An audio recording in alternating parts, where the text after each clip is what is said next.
Finally, in this part, one idea I was thinking about, and we're going to get to the star, a star in the east. We're going to get to that in a bit. And we want to have an understanding, and if we have a spiritual idea about these things, that might shed light on our understanding of things. But I was also wondering about the sense of wonder, star of wonder. Is there anything to that here also? Looking to the sky, looking to the stars in the night sky.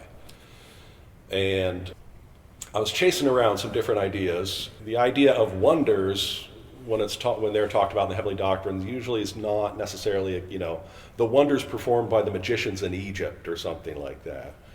Wonders aren't necessarily the most happy thing. But I got on this idea of contemplation, which led me, and I forget how I got there, but led me, of course, Genesis 15, when the Lord took Abraham, at the time, Abram, outside. Look, what does it say? To look now toward heaven and count the stars if you are able to number them.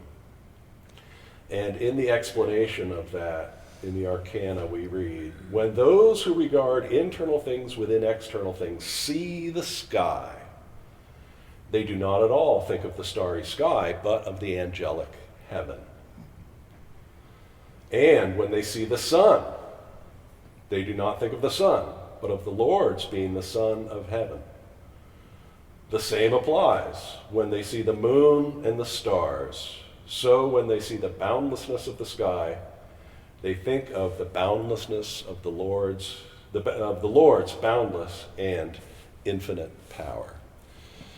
So I think that there's something else going on here too. It's worth looking at times of day. It's worth thinking about just the starry sky, or the moon, or the sun rising in the morning. Because in addition to regulating the times that we live here in the natural world, they're also trying to show us something, trying to tell us something about the Lord. Natural phenomena are supposed to show us things about the Lord and his kingdom. And who is it that has that view? When those regard internal things within external things. I think that's any of us. It could be, couldn't it? We can see it. We all can do that. I think it's worth thinking about times of day spiritually, because we have this sense of wonder and contemplation of how's the Lord working in my life? And there's this specific idea of, when we look at times of day, that's a light to dark change that has the possibility of changing much more easily, much more quickly than the winter to summer kind of change. So here we are in natural time, morning, noon, evening, and night, and our focus today, as it relates to the story of the Lord's birth into the world, is evening and nighttime, Christmas Eve, or the night before Christmas. That's there's this warm attachment to the nighttime during Christmas time. We got here. It was pretty decent daylight when we arrived. It'll probably be pretty dark when we go here in the month of December. The solstice is the 21st or so, but did you know that sunset still gets earlier after the solstice for a week or two? Morning gets earlier, but we don't get the sunset starting to get later until a couple of weeks after the solstice. So, quality of evening, that's what I would like to talk about. And I'm sort of tipping my hand here, aren't I? Here's another one of my charts. I'm pretty visual the way I sort of gather information into my brain. I like pictures and I like charts. So I've made a chart here, but I'm not showing you the heading on the right-hand side. Am I tipping my hand? What do you think it says on the heading on the right-hand side? Well, you'll have to wait and see. Are we taught in the heavenly doctrines that evening, and let me just go back here for 1 second. Night's bad. And I shouldn't say that, should I? Night does not have a good correspondence. Nighttime does not have a good correspondence, and I'll maybe have a little bit more to say about that in a minute. But evening's an interesting one. Evening is an interesting one. You think about the creation story, evening and morning, the first day. Evening, morning, the second day. So, what's the story on evening? Does it have a good correspondence? Does it represent a good state? And the answer has to be no, doesn't it? The state of evening is a state of falsity and no faith. The state of evening comes from whatever constitutes a person's proprium. Should we boo the evening? That's not good. The state of evening is when goods and truths are lacking. That's awful. That's terrible. And I'm overselling this, right? The state of evening is an obscure principle. I can't see. Where am I? That's the state of evening.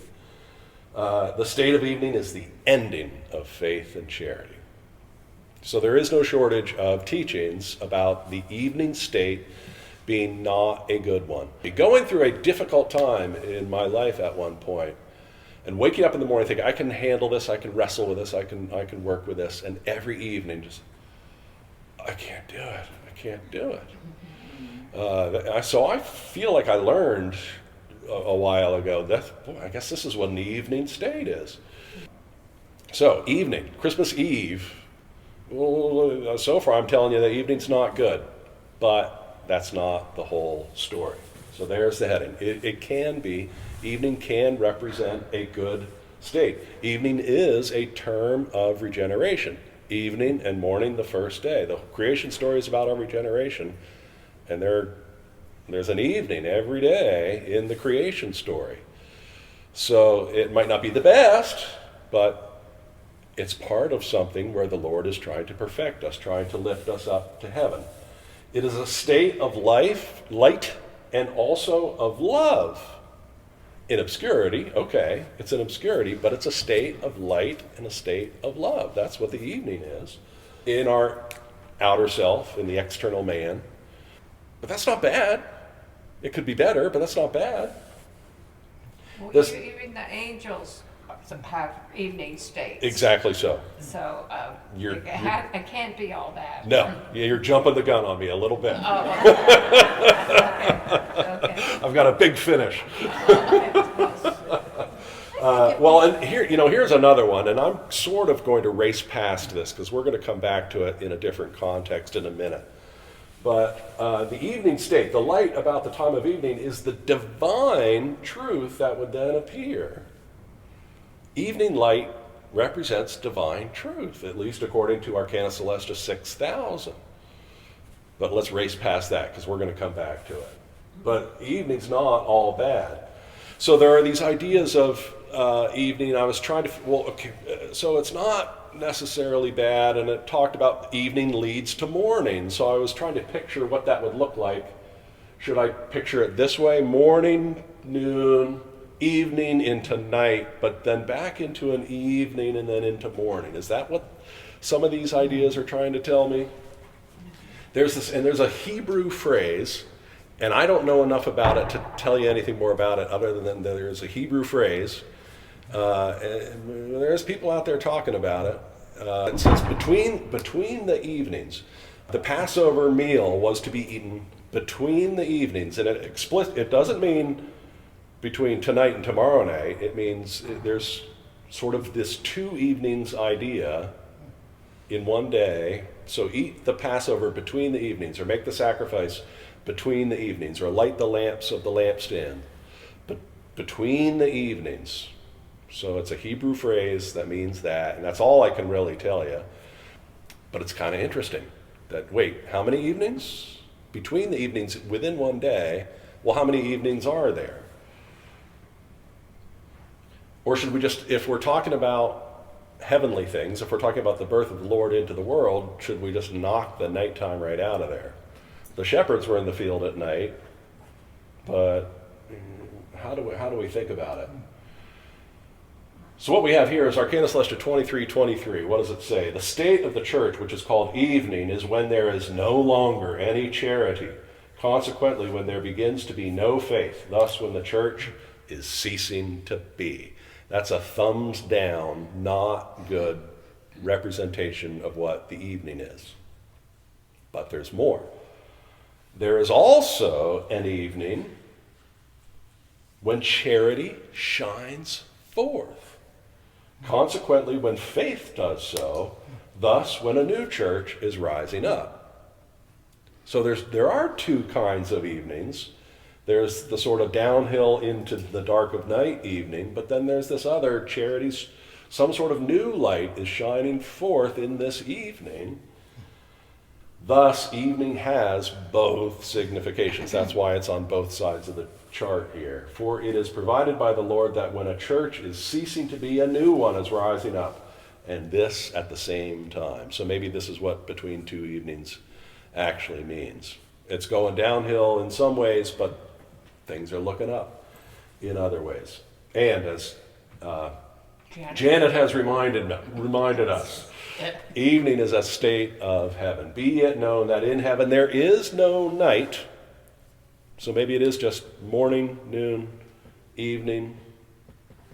In heaven there is no night, but only evening, which is succeeded by the twilight that precedes the morning. So in the natural world we have morning, noon, evening, and night. But in heaven they have morning, noon, evening, and then I called it pre-dawn twilight, which is another kind of evening. No nighttime in heaven. There's night in hell, no nighttime in heaven. Let me just stop here and say, so evening, Christmas Eve, what can we understand about the story of the Lord's birth from this understanding of evening? Well, evening can go one of two ways. It can go down and down into the dark of night. That's what an evening state can do, and I think I've felt what that is. But evening can also carry the promise of something new shining forth. I have found that evening works that way for me. It's a quiet time. Yeah. Where all the kids are in bed and there's no noise and things around the house or anything. And it's a time of taking stock. And you realize then that you need the Lord's help, and then it turns to me to be a time of prayer. And then you go to sleep, and in the morning things look totally different. Yeah. And sometimes you get your answer. Yeah, sure. And Yeah. it shows up in the morning. So That- I don't see that- it as all negative. I see Oh, not at all. I see it as a promising, gentle state. And I think that's kind of the point, is that and if we have our most freedom in our thought, and if the states of our thought are represented at least in one way by the progression of times of day, morning, noon, evening, maybe night, but if we have freedom in our thought, we have the freedom to maybe steer it to the better direction, from evening to pre-dawn twilight, back to morning, without ever even seeing the dark of night in our intellect, in our understanding. That's sort of a premise that I'm bringing here. Yeah. What does the nighttime and the evening in the Christmas story show us about how maybe we can steer our mind to something better without having to plunge into the dark of night?